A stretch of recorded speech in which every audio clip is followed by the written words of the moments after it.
जय श्री कृष्ण। लोभ प्रवृत्तिरारंभ कर्मणामशमः स्पृहा रजस्येतानि जायन्ते विवृद्धे भरतशर्भ। अध्याय 14 श्लोक 12 व्याख्या। लोभ निर्वाह की चीज़ें पास में होने पर भी उनको अधिक बढ़ाने की इच्छा का नाम लोभ है, परंतु उन चीज़ों के स्वाभाविक बढ़ने का नाम लोभ नहीं है। जैसे कोई खेती करता है और अनाज ज़्यादा पैदा हो गया, व्यापार करता है और मुनाफा ज़्यादा हो गया, तो इस तरह पदार्थ धन आदि के स्वाभाविक बढ़ने का नाम लोभ नहीं है और यह बढ़ना दोषी भी नहीं है। प्रवृत्ति ही कार्य मात्र में लग जाने का नाम प्रवृत्ति है, परंतु राग द्वेष रहित होकर कार्य में लग जाना दोषी नहीं है, क्योंकि ऐसी प्रवृत्ति तो गुणातीत महापुरुष में भी होती है। गीता 14वें अध्याय का 22वां श्लोक। राग पूर्वक अर्थात सुख आराम धन आदि की इच्छा को लेकर क्रिया में प्रवृत्त हो जाना ही दोषी है। आरंभ कर्मणाम, संसार में धनी और बड़ा कहलाने के लिए मान आदर प्रशंसा आदि पाने के लिए नए नए कर्म करना, नए नए व्यापार शुरू करना, नई नई फैक्ट्रियाँ खोलना, नई नई दुकानें खोलना आदि कर्मों का आरंभ है। प्रवृत्ति और आरंभ इन दोनों में अंतर है। परिस्थिति के आने पर किसी कार्य में प्रवृत्ति होती है और किसी कार्य से निवृत्ति होती है, परंतु भोग और संग्रह के उद्देश्य से नए नए कर्मों को शुरू करना आरंभ है। मनुष्य जन्म प्राप्त होने पर केवल परमात्मा प्राप्ति का ही उद्देश्य रहे और भोग और संग्रह का उद्देश्य बिल्कुल न रहे।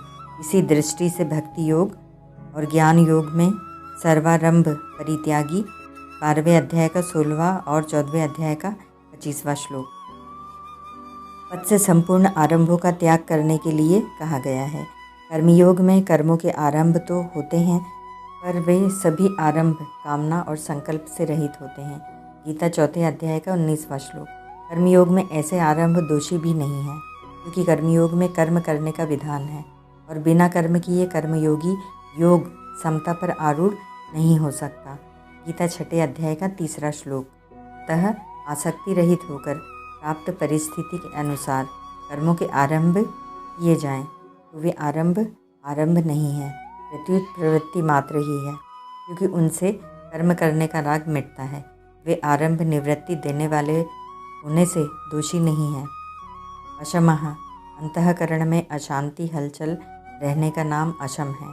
जैसी इच्छा करते हैं वैसी चीज़ें धन संपत्ति यश प्रतिष्ठा आदि जब नहीं मिलती, तब अंतःकरण में अशांति हलचल होती है। कामना का त्याग करने पर यह अशांति नहीं रहती। स्पृहा नाम परवाह का है।